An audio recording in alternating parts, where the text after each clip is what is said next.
morning, Tio. Can you say hi to Vlog? And there's Marcus. He's ready to attack brother and then he came in second. Morning, friends, and happy day 18. I woke up a few hours ago. It's 10, basically. I think I woke up around 8.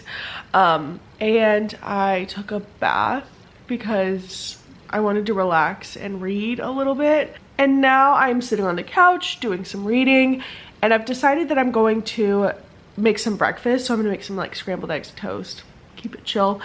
But I'm gonna listen to my audiobook while I do that. We can catch up. My goal is to at least get halfway through Just for the Summer today. Right now I am 32% of the way into it, so making good progress. I think getting halfway is very feasible. You asked me. How would you know? I want. Okay, that'll return it. Yeah. I picked up the remote and started scrolling. About the spread. She worked for a nonprofit and almost put it out of business. Pissed off the judge. He gave her some time to get her affairs over, then she has to turn herself. I watched his eyes follow the movement before they came back to mine. Good evening, friends. I've been home for a little bit. I came home, I made hot dogs, and then I ended up taking a nap. I was on FaceTime with Whitney and I was like, I'm so tired. For some reason, I'm gonna take a nap. I took like an hour and a half, 2-hour nap, probably. I don't know. So now I'm awake. I'm hungry though, because it's dinner time now. So I'm gonna make Trader Joe's chicken fried rice because I don't feel like actually cooking. And I'm gonna listen to the audiobook of Just for the Summer. Oh my god, Just for the Summer by Abby Jimenez, and I'll get back with you. You do not need to remind me of that. I said, leaving at the same time. I didn't know if I could be spread that thin, mentally, physically, and emotionally. A whole cry over his plate, and Sarah got up and ran to her room. I'm on FaceTime with Whitney and Bonnie, and I'm having some strawberries for dessert.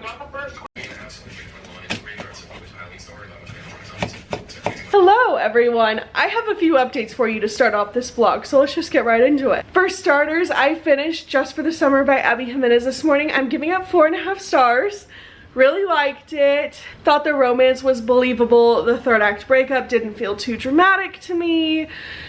I like how Abby Jimenez's characters kind of deal with some sort of emotional burden, for lack of a better term, and that's why I've liked Emily Henry's recent books, is because they kind of do the same thing.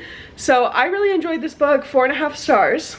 I went and did a few of the errands that I've needed to do today. So one of them was checking on that tire. If you remember the tire I mentioned last week, I got there. I was like, hey, the last time I got my tire pressure fixed was like last week, and they said that I have a slow leak because there's a nail in the front passenger tire. He's like, okay, let's go check on it.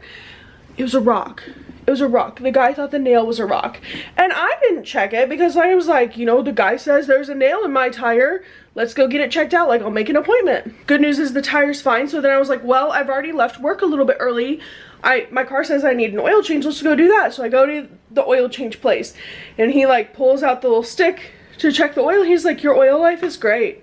He's like, you're still full, you're still amber, like I wouldn't replace your oil now.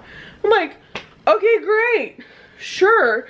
But that's what I get for trying to be productive, is the two things I was like, let me get these knocked off my list. Neither of them needed to be knocked off my list. They were fine. So because of that, on my way home, I stopped at Taco Casa and got dinner. But before that, I stopped at Petco and checked to see if they had any good sales. They didn't have anything amazing, but I did grab a couple things. Boys, do y'all want to give a Petco haul? Let's give a haul. Come on. I got, like, I would say a good mixture of stuff for Theo and Marcus. Let me sit where the litter box actually isn't in view. There we are. There's duties. We get biscuits. Oh yeah, we get biscuits. For starters, I got Marcus another bowl. This is just a stainless steel one. I'm ordering some like raised platters for them to have the bowls on, and a new set of bowls for them soon, but that will carry us over for the time being. We'll get cattails throughout. We'll get Marcus hopping around. We may hear a squeal or two as they start to play. Then they had a sale on Stella and Chewy's. We've never tried these, but these are freeze-dried raw duck goose recipe, poultry, bone, and organ. I've been wanting to like incorporate some raw stuff into their diet, so I'm interested to see if they like those. Those are a little expensive, so they might be like good toppers.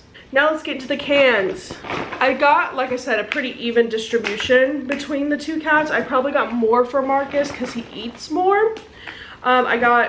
Every time I see the Fancy Feast kitten, it's hard to come by during kitten season. for obvious reasons. So I got 4 cans of it. I just kind of grab it. It's less than $1, so.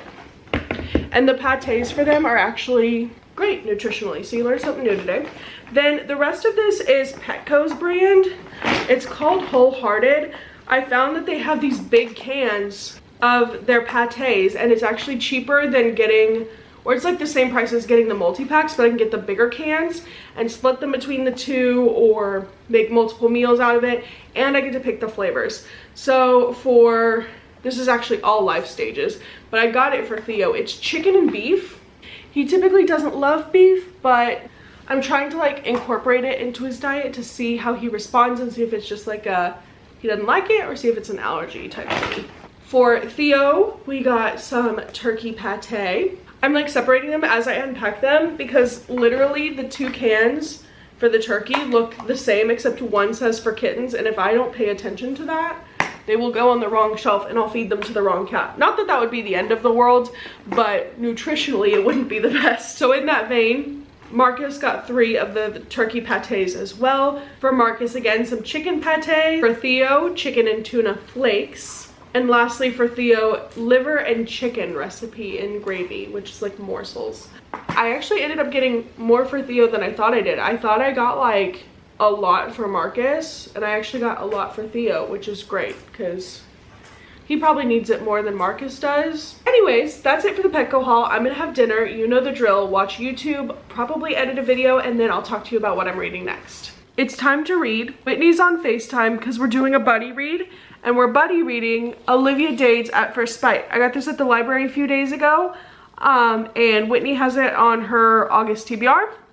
So we're gonna read this. We both notoriously have not liked this author's writing. We don't like how she writes her characters. I think I've probably mentioned this when I hauled this book from the library, but she describes all of her fat main characters as round, and I picture Violet Beauregard from the hit Charlie and the Chocolate Factory movie starring Johnny Depp as Willy Wonka. Yes, ma'am. How long until she describes the fat main character as round? We'll see. This is apparently, as Whitney described it to her vlog, neighbors to lovers, like rival neighbors. I don't know.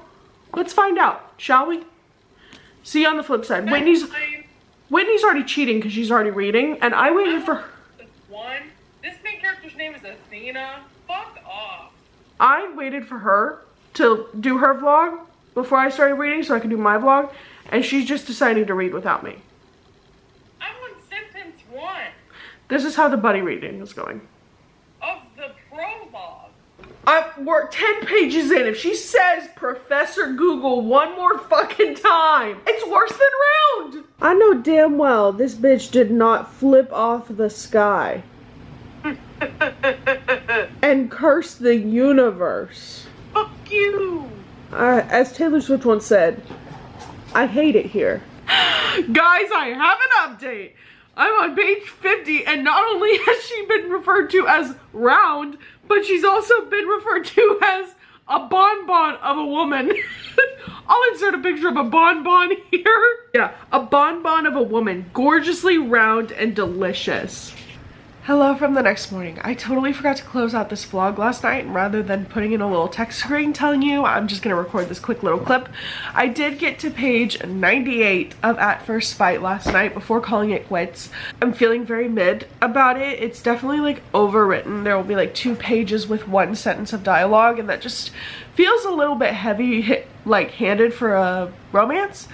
The female main character loves to like Google things and just like learn about random things that pique her interest in some way, and she calls Google Professor Google, and there's just like a lot of millennial cringe references throughout this. Like, I'm not hating it, but I'm not loving it, you know? That's gonna close out this vlog. Let me know what you're reading in the comments, and I will see y'all for the next VEDA video. Happy reading.